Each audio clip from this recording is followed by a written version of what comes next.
예, 안녕하세요. 백두산 금융연구소의 백두산입니다. 10월 14일 월요일 이슈와 시황 살펴보도록 하겠습니다. 우선은 미국장 마감 같은 경우는 이미 어제 제가 일요일 저녁에 시황을 한번 올렸기 때문에 오늘은 그냥 바로 다이렉트로 한국장 얘기를 먼저 하도록 하겠습니다.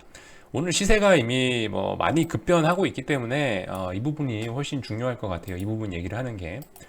일단은 제가 어제 우려했던 대로, 물론 어제 제가 기억납니다. 어제 녹화한 방송에서는 삼성전자가 한 3%, 4%, 막 하이닉스가 3%, 4% 오르면은, 그러면은 이 호재를 한 번에 갭상승으로 반영해버린 거기 때문에 매도하겠다라고 말씀드렸는데, 솔직히 3%까지는 하이닉스가 오르진 않았습니다만, 시초가가 2.5% 출발하더라고요. 그리고 82,300원까지 올라갔었습니다. 그래서 하이닉스는 일단 팔았어요. 아무리 봐도 과해요. 아무리 봐도 3% 이 정도까지는 아니지만은 솔직히 이거는 오늘 팔아먹겠다는 의도로 갭 상승을 시작한 겁니다. 미중 무역 협상에 협상이 잘 됐다라는 재료를 가지고 결국은 일단 단기 매도의 재료로서 지금 시장이 활용을 하고 있는 모습입니다. 그 이슈를요. 그래서 어떻게 됐냐면은 일단 팔았고요. 일단 아무튼 중요한 내용은 저는 일단 하이닉스 82,100원에다가 몽땅 다 팔았고, 그래서 중요한 거는 제가 봤을 때 다시 언제 사느냐입니다. 언제 사느냐. 여기 제가 분홍색 선 꺼놨죠. 하이닉스는 분홍색 선 꺼놨습니다. 이 분홍색 선이 뭐냐면은 이 분홍색 선이 그 저항 추세 선이라고 할 수가 있겠죠. 저항입니다. 이게 저항이고요. 요걸 이제 오늘 아침에 갭상승하면서부터 시작해서 오늘 아침 갭상승을 했기 때문에 이제 앞으로는 이제 이쪽 구간에서 앞으로 좀 많이 오르긴 오를 건데, 문제는 이제 제가 일단 오늘 아침에 판 거는 단기급등이기 때문에 더 싸게 잡을 가능성이 있어서 그래서 일단 파는 거고요. 안 팔았어도 솔직히 큰 문제는 없습니다만, 아무튼 그래서 언제 잡을 거냐면은 이 다시 분홍색 선에 터치를 아마 한두 번 할 겁니다. 그때 살 거예요. 그때. 그리고 이게 여러분들 대형주다 보니까 이 하루 만에 다시 매수하고 이러기는 건 솔직히 좀 그럴 것 같고요.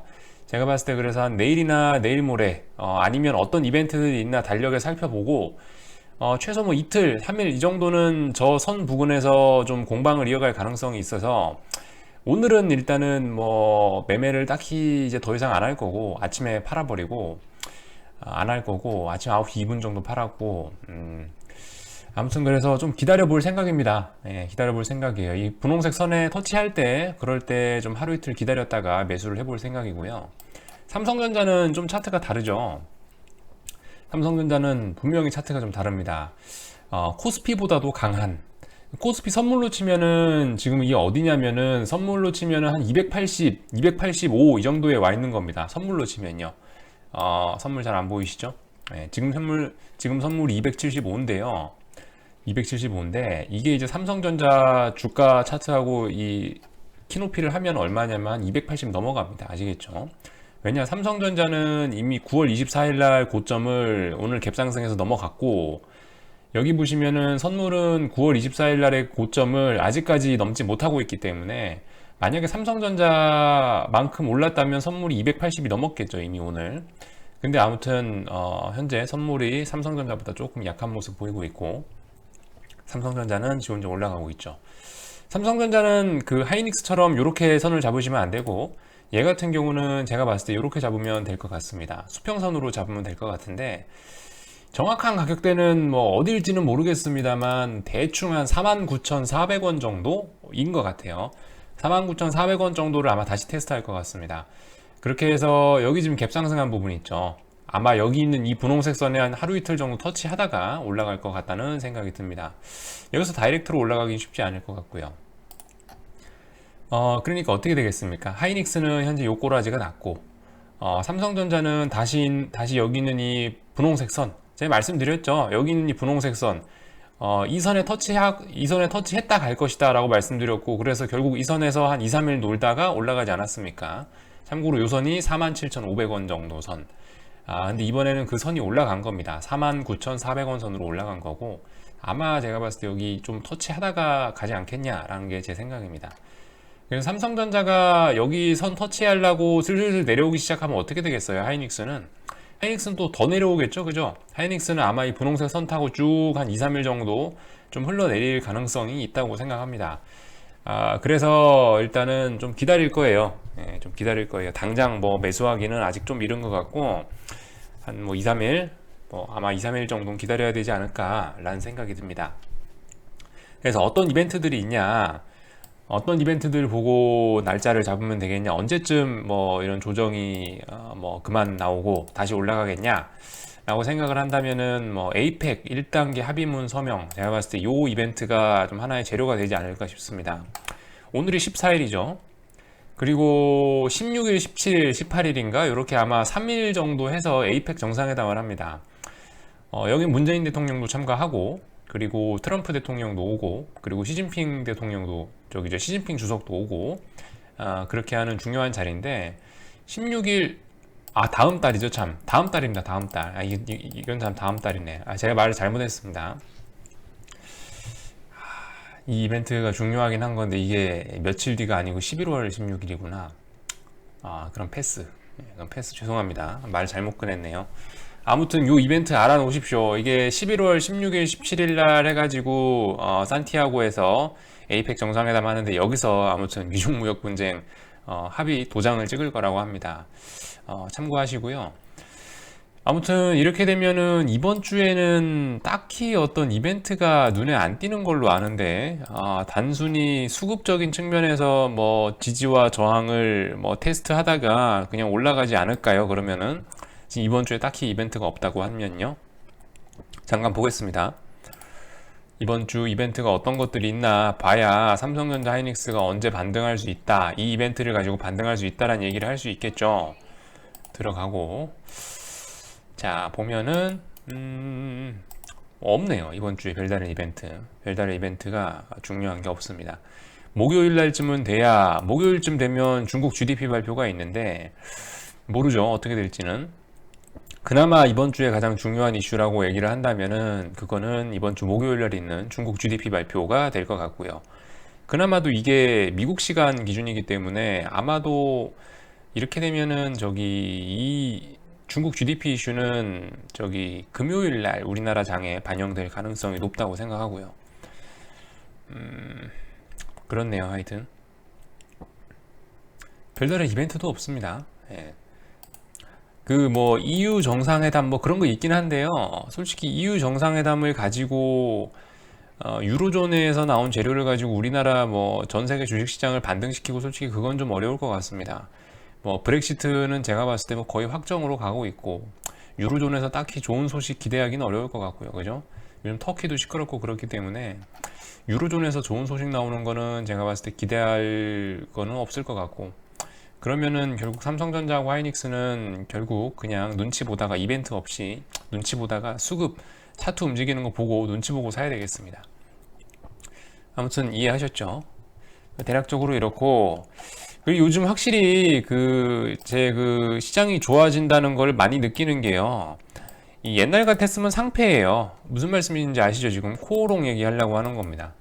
코오롱 티슈진이 옛날 같으면 상패인데, 이게 뭐 어떻게 좀 뭐 분위기가 좋아졌는지 코오롱 티슈진 상패 안 시켜줌으로 인해서 또 제약바이오의 투심이 또 급격히 또 좋아졌죠.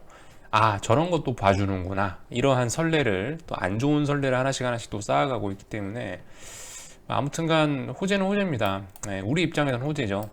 뭐 전반적인 국민의 건강과 뭐 의약품의 안전성 이런 걸로 따지면은 뭐 악재죠, 그죠? 하지만 우리 주식쟁이들 입장에서 보면 일단 코오롱 티슈진 상장 폐지를 안 한다는 거는 일단 우리 입장에서는 일단 호재입니다. 확실히 시장이 뭐 좋아지는 것 같아요. 옛날이었으면 진짜 얄짤없이 상패인데 개선기간 부여하는 걸로 넘어간다고 하고요. 그죠? 아무튼 뭐 시장이 많이 좋아지고 있습니다. 코스닥 시장은 제가 봤을 때 좀 좋은 것 같아요. 코스닥 시장은 지금 현재 코스피하고 조금 모양이 좀 달라가지고, 아무튼 그 무역협상이란 재료를 가지고 코스피는 좀 뭐 한 당분간 이번 주 정도는 좀 쉴지 모르겠지만은 코스닥은 뭐 계속 쉬지 않고 올라갈 가능성도 좀 있어 보이고요. 차트가 좀 건전합니다. 예, 건전해요. 짜불짜불 건전하게 올라가는 모습 나오고 있고, 우리 코스피는 뭐 야 호재다 하면은 빵 뛰어가지고 위에서 팔아먹는 그런 모습 보이고 있고, 하여튼 그런 상황이네요. 뉴스 몇 가지만 보고 마치도록 하겠습니다. 아무튼 이게 이제 다음 달에 있단 말입니다. 다음 달에 있는 에이펙 정상회담, 대충 이벤트 날짜 기억해 놓으시고요. 아무튼 그 중요한 건 이거죠. 당장 15일 내일부터 일단은 연준의 양적 완화가 본격적으로 시작됩니다. 그죠? 그 미니애폴리스 연은 총재 아저씨는 QE와 혼동 말아야 한다고 얘기를 하고, 우리 파월 의장도 이거 양적 완화가 아니다라고 길을 쓰고 얘기를 하고 있지만, 여러분들 현실은 뭐다? 여기 써 있는데, 페드의 첫 달 채권 매입 규모는 유럽 중앙은행이 새로 발표한 QE 규모의 3배에 달한다며, 페드가 QE가 아니란 주장이 사실이라 하더라도 오리처럼 헤엄치고 꾀꾀거리면서 오리처럼 보이려고 한 건 아니라는 것을 증명하는 것처럼 어려운 일이라고 지적했다. 표현이 좀 세련됐죠, 그죠? 그러니까 누가 봐도 양적 완화인데, 우리 연준에 계신 그 어르신 분들만 이거는 QE가 아닙니다, 이거 양적 완화가 아니에요 라고 주장을 하고 있습니다. 아무튼 사실상 양적 완화예요. 월가의 시선도 사실상 양적 완화로 보고 있고요. 제가 며칠 전에 영상 올린 거 있죠. 그 특급 호재 떴다고, 이와 관련된 이슈를 제가 다룬 적이 있습니다. 사실상 양적 완화예요. 그래서 우리 주식쟁이들 호재가 떴다라고 생각하시고요. 그래서 최소 내년 2분기까지 그 양적 완화를 계속 지속할 수 있다. 여러분들 주식 지금 사야 됩니다. 주식 지금 사야 돼요. 뭐 이제 더 이상 이제 뭐 딱히 악재가 나오는 게 없습니다. 테이퍼링 끝나서 다시 양적 완화 내일부터 시작하죠. 그리고 지금 미중무역 분쟁 이제 합의하려고 도장 찍으려고 그러고 있죠. 기존의 그 시장을 억누르던 악재가 이거 딱 2개인데, 이거 2개가 지금 요 며칠 사이에 급속히 다 해결되고 있습니다. 여러분들 악재는 통상적으로 이렇게 시장 언론들이 굉장히 크게 다루는데, 이런 호재는 굉장히 그 마일드하게 다루고 넘어갑니다. 그냥 기사 한 줄로 딱 두고 조용히 넘어가요. 조용히 사라져요. 다음 기사에 덮이고 해서 없어져요. 근데 사실상 제일 중요한 내용들이 저런 거거든요. 그래서 아무튼 이런 점들, 이런 기사들 좀 눈여겨보시고 앞으로 하여튼 대응들 잘 하셨으면 좋겠습니다. 일단은 이슈와 시황은 여기서 마치고, 오늘 또 좀 다른 영상을 좀 몇 개 준비한 게 있습니다. 그런 부분 조금 이따가 또 다루도록 하겠습니다.